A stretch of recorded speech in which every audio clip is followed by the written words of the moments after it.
Hello everybody, welcome back to the channel. Thanks for checking back in. I know it's been a while since I've been able to put anything out, but due to the Canadian winters that we have, there's about half the year where there's not much riding able to be done. And also, due to the crazy state of the world, I've actually had quite a bit of trouble getting my hands on some of the parts that I needed. So I am still waiting for some parts. You may notice the bike is not completely stock anymore. Once I get everything on that I want to do, I will definitely do a full breakdown video of the modifications and what I think of them. But I was out for a ride and I think I found a solution to the windscreen problem that most of us face.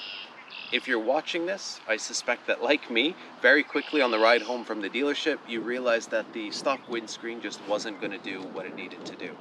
It's not as much an issue of it not stopping any wind, although it does catch me kind of halfway in the helmet. It's more the buffeting issue. There's a side-to-side crazy buffeting issue with the stock windscreen. So as soon as I got home, I actually just took it off, and that worked for me.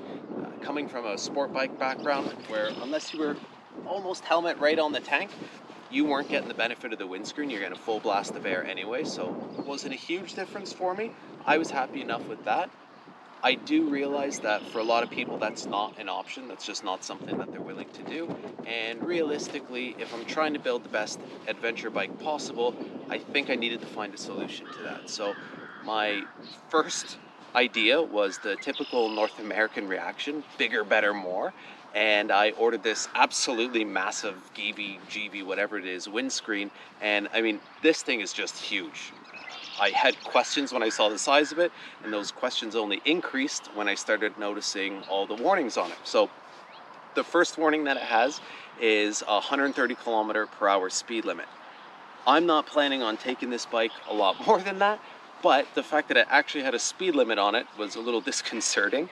And the second warning was, in case of high winds, drive at moderate speed. So obviously that thing just acts as a big, massive sail, which is understandable given the size of it.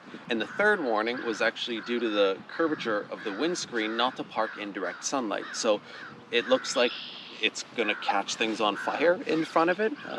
I don't really need to deal with that, but maybe if you're going camping and you wanted a backup fire starter, that's what it would be there for. I don't know. I don't need it. So I plan on taking out the big giant GIVI one for an hour or two test ride to see how it worked for me.